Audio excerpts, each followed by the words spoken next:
Boom. All right, we're now being recorded. Okay. Oh god. Yeah! Welcome to Crab Pig Productions, motherfuckers. It's your host, the Obamacalypse. No, for real. This is Crab Pig Productions, DM Talk, and this is your one-man man, Roger 011, aka Theracles Chromaculus Supreme, aka that motherfucker. You know, he's gonna be here chit-chatting with his other buddy, Ben Scott, right? Ben Scott? Ben Scott. That's the best you could come up with. Ben Scott. No, but these guys can introduce themselves. I'm gonna stop chit-chatting. I almost would have been happier with Ben Jerry, like the ice cream. That would took it too much thought. Okay, but yeah, this is a section, as Thresineus had said, DM Talk, where not necessarily no players, but those specifically who are DMs or have been DMs before, get together and go over some of the meta of the game.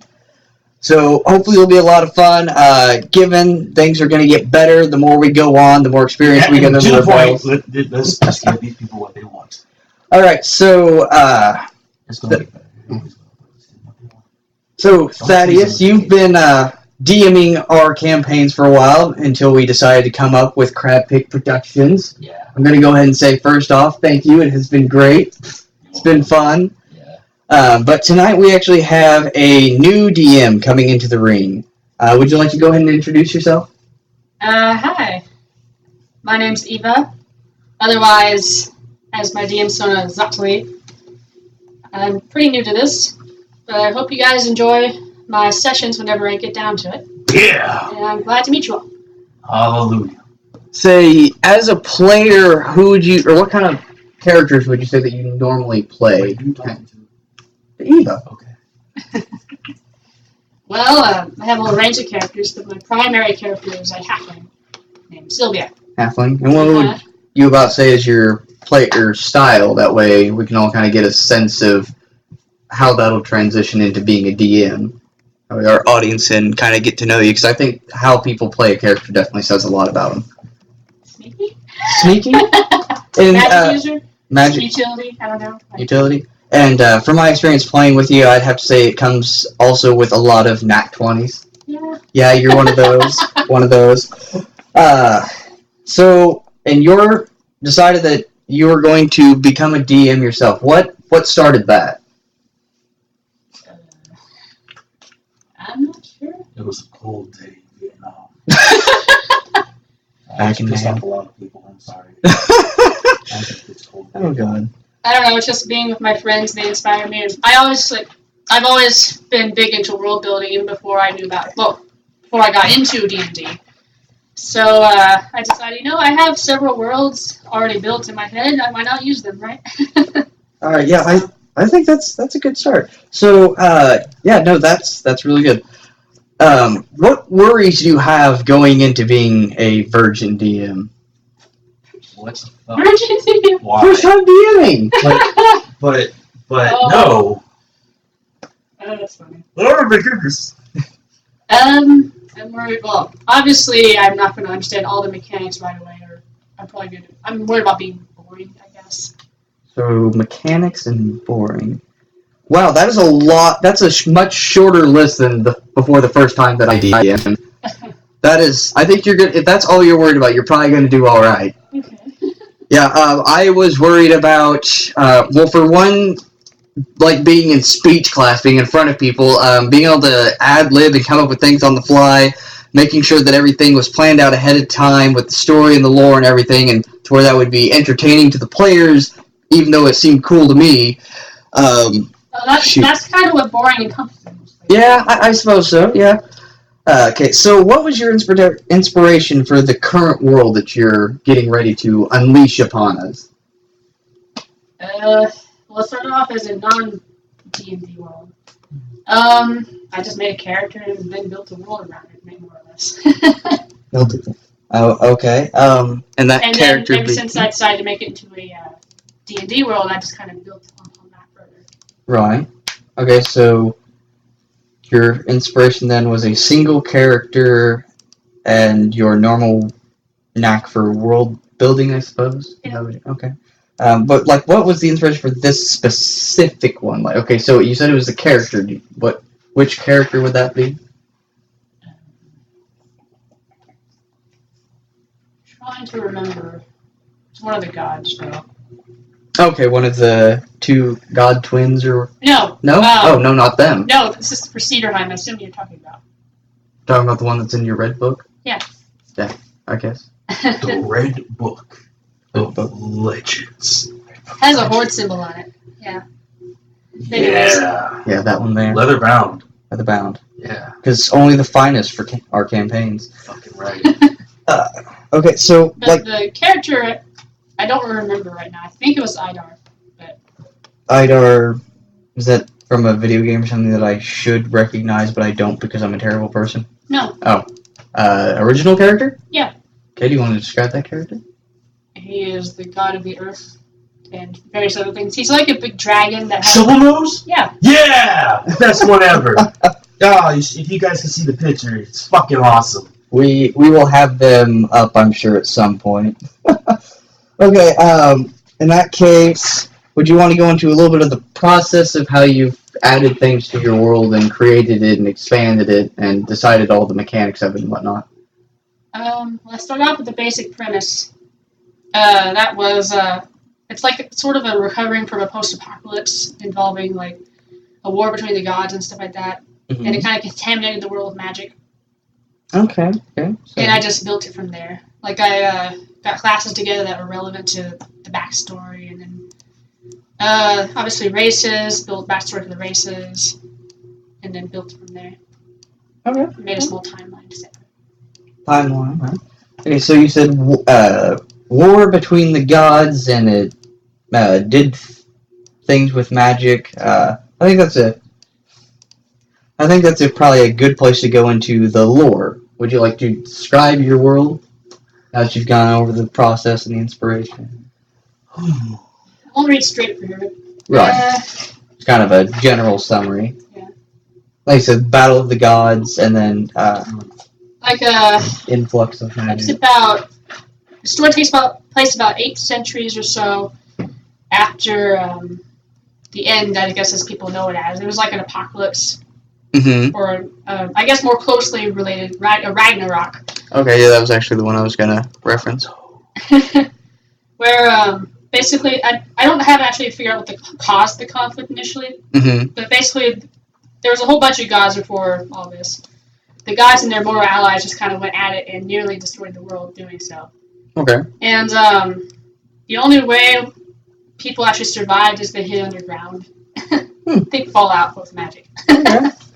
And how'd you say the influx with the magic work? Nothing. Guys, I'm just shit. Sorry, I'm just doing a thing. But yeah, in the 8th centuries, things have been recovering, and like civilizations popped up again. And it's kind of like an age of exploration. Okay. And it's sort of like a steampunky or magic/steampunk. It's interesting. Okay. And the influx with the magic, though. Everything's infected with it. So like things like animals that had no connection with magic became magical, and animals that, or flora and fauna that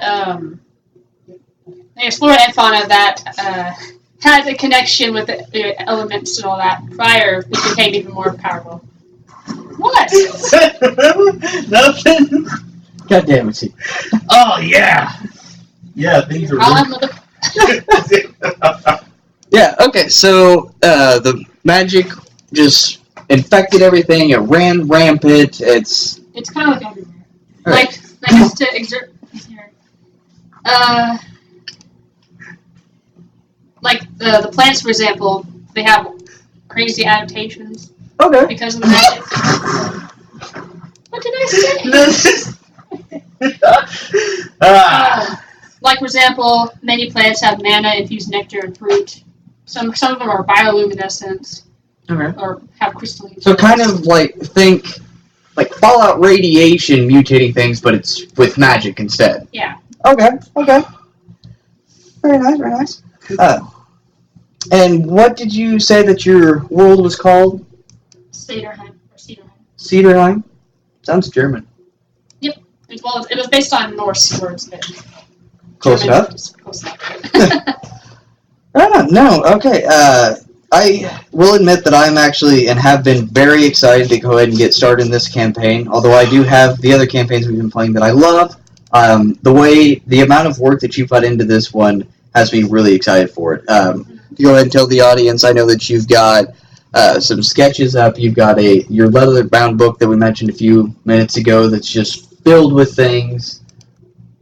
God damn it, Timmy. Sorry, folks. It's been a good night. It's been a glorious night. And you've been taking a lot of advice from our other two DMs for the mechanics and how to balance things out and whatnot. And there's a lot of work that's been put into it. So, how do you feel, T, about passing? About fucking time. That's all right. Shall I say? Yeah. Ha! All right. So, passing on the torch. Now, you've been sharing the group with our other DM, Jared, for some time now, and that's kind of been a norm. But how do you feel passing on to a new DM? Well, that's why y'all keep calling me Papa T, because it's kind of that. Yeah, you're picking this up! Okay, sorry, the mic was. I have to yell into this bitch for fucking. Alright, thanks, man. So, where was I? It's great, you know. I mean, it's kind of like passing on that torch. You know, your son comes of age or your daughter comes of age, and it's that kind of feeling. It's very endearing. Yeah, because most of these new DMs I have were players, and my experience. Okay, long story short, as a player, I was kind of shitty. Then it got better with the proper DM, and I want to be a proper DM for players because D&D's fun. Tabletop role-playing games are fun, and we don't need, Call of Duty assholes fucking it up for us. You have to admit that. Oh yeah, sorry, there's adult language. So if you're under 18, you might want to turn this shit off. We'll put a disclaimer up at the front. Yeah! Yeah, you have to admit that with Call of Duty, the zombies pretty great. Nah, fuck that shit. Oh come on, zombie storyline's amazing. Yeah. Anyway, so that's incredibly endearing. I knew it was kind of exciting for you, but I didn't know you quite felt like that. That's. Oh yeah, it's great. It's a good time. Oh, yeah. All right. What are some things that you wish you knew now, or that you know now that you wish you knew when you started DMing? Pretty much everything. Actually, no. I wish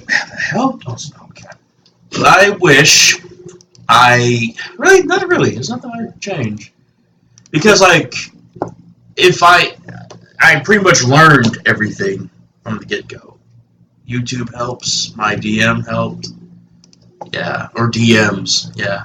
Okay, so you'd say that you had a good start. Well, in that case, you had a DM helping you. What is some advice that you'd like to give to your new DM?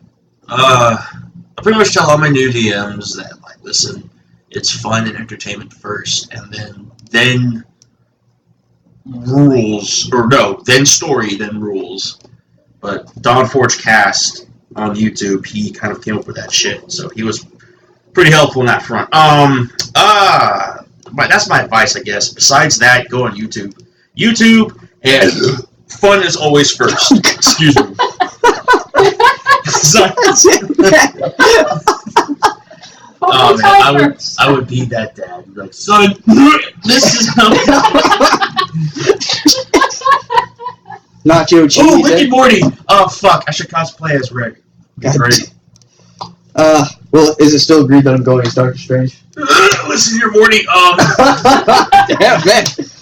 No, fuck. No, go back on the whole advice thing.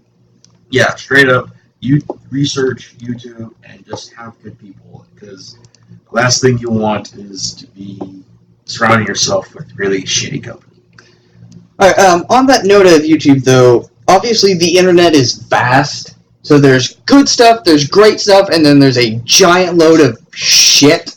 Well, any suggestions right off the bat that you can think of? Yeah, just Is that what, Cast Forge, something like that? Dawn Dawnforge. Forged Cast. Dawnforge Just Cast. Google that. That's probably the best source you would go to, and he'll probably take you to a bunch of other sources.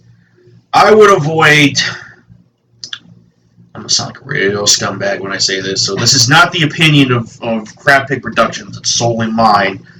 Fistful of Dice, I'm not a fan of. Not a huge fan of. But Dawnforge Cast is a good resource, if anything. So, or if you have family that's played D&D, first off, fuck you, you lucky bastard. Second off, I hear that. you should definitely talk to your relatives who have played the game. So relatives and other close people. Mhm. In that case, so what I'm going to take a little snippet of that just to bring it to the fore mind is if you can be a player first before a DM, definitely. No. No, really? You can't DM and then become a player. It's No, that's what I was saying. Be a player first, get the experience as a player, yeah, learn the game, then become a DM. yes. All right, and then for those that don't have the chance, don't know anyone to go play with, they don't have the chance to become a player first, but they want to get into it. But someone's got a DM to go to the Dawnforge and other research sources, right? That's a really specific situation. I mean, There's a lot of people that have a group that, yeah, I've heard about this. This is cool. I want to get into it. None of us have ever played this damn thing. Shit, where do we start? okay, well, I've never been in that situation. At that point, You lucky bastard. you need you need to find a guy who's the most talkative, and he's the correct balance of confidence and humility. Because the last thing you need is some pig-headed asshole thinking the story is so amazing. You over here like, man, I just want to kill some fucking goblins. You know? Which slaying things is fun, but there's got to be NPC interactions and a little bit of lore behind it and all that for it all to come together and create a world rather than just slaying things. Because then you can just play Munchkin. No, but dude, you gotta understand. I'm pretty sure that's how the game was in the beginning. Yeah. Where it's just that, and it's only been recently becoming more of a also story-driven game. But Well, I suppose everyone has their thing that they... Because me, personally, I love the lore and the story behind it. That's my thing, I guess. But you do realize that situation I described earlier was just metaphorical, right? right, yeah. Okay, cool. It's kind of like, whoa, there's word to slay. Like, no shit, dude. Of course. Well, no, I know there is, but I think some DMs have certain styles that'll focus more on maybe player-to-player interaction or battling or lore or quests of finding certain items that go here and there, you know. Yeah. Like everyone's kind of got their thing. So would it say that it might not be a bad idea to try to make your campaign well-balanced, but if there's one thing you know you can do a little better or feel a little more strong with, add like an extra 10% to that one so you've got one thing that rolls well and kind of carries a bit, or... You know, here's how I'm going to answer that. You ever heard anyone, or I know you guys have heard me drop in a couple of times, like describing a person using ability scores? Yeah. Yeah. I would be that character who's got a little more wisdom than book smart. So my advice about the whole figuring out how to balance out your game, what makes you most comfortable as a DM, you play games and you figure it out. You may figure it out like right off the bat, but you got to play games to figure out your situation, because half the time, you know, you may not be feeling like a story, or half the time you may not be feeling like just killing shit or whatever. So you just got to get a feel for it. Okay, You can't really look that shit up in a book. Definitely, if you have a feel for it, then you've got the chance to adapt, and that could keep sessions a lot more entertaining. Ooh, Going yeah. by what everybody's kind of in the mood for, what you think that you can do best that night. I think that's completely fair. Yeah. Mm-hmm. I will say that for those who can afford it, which is not everyone, not all of us, there are D&D official books with pre-made campaigns, aren't there? That's called... Fuck. Oh, hold on. There's a term for it. Those are called, I think, modules? I sound like a fucking poser now. But no, legit. They're modules. So, yeah, they're available, but I don't recommend them. Don't recommend them. Not even for first timers. Because my experience with playing module games, and if you want to chime in, even by all means, but my first experience with a module game was so fucking boring. Straight up, there was this big ass room. It was a Pathfinder game. What? Oh, Little loud. Okay, sorry. But no. I think you busted some people. Maybe I did. Ooh. With that caramel voice. Nah. Shit. Okay, so long story short, it was a Pathfinder game, and we were in this room. We were searching the bitch up and down, still couldn't find anything. Didn't get into a fight until 40 minutes into the fucking game. I looked at my wrist like I had a watch. I clearly don't. But yeah. It was just a shitty time. Don't use modules. Make your own shit. Alright. Make it up as you go. That sounds fair. Because even those who could, I suppose, start with a module or a reader or something, and then just the very basic start point, and then go on from there, you've wasted, $40, $50 on a book? Yeah. That you're going to use maybe 4 times. Fair enough. I haven't looked into it, but is there a resource for starting campaigns out there? I guess it'd be kind of similar to story prompts? I have no idea. You probably Google that. That would be something to Google. May have to look into that. If there is, we should start doing that. Yeah. Oh, there is? For campaigns? Not official. Well, yeah. But, that's a nice thing about D&D, though, is not everything has to be official. You could not even own a single piece of a D&D official thing at all and still be able to play. That's the great thing about it. Yeah, just coming up with ideas. You can just use a random idea prompt generator and build off of that. I think a lot of writing resources would probably definitely come in handy for that. Yep. We may have to start that service. That's what it was. It wasn't the Idar. He came later. The character that inspired Let's go back 17 minutes real quick. Sorry. Yeah, no, it was someone I haven't revealed yet, but it was a dragon character.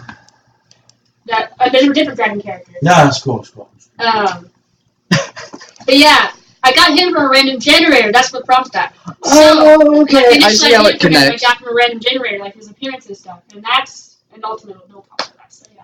Oh my god, Evie, you actually were hitting up in the red. Good job. Good job. I get excited. Alright, I say this has been great so far, and I hope that this is going to be helpful to a lot of people, but I think we're going to go ahead and go for a break at the moment, so we will be back with you in a moment. Yeah, here's a word from our sponsors. Oh god, if only we had them.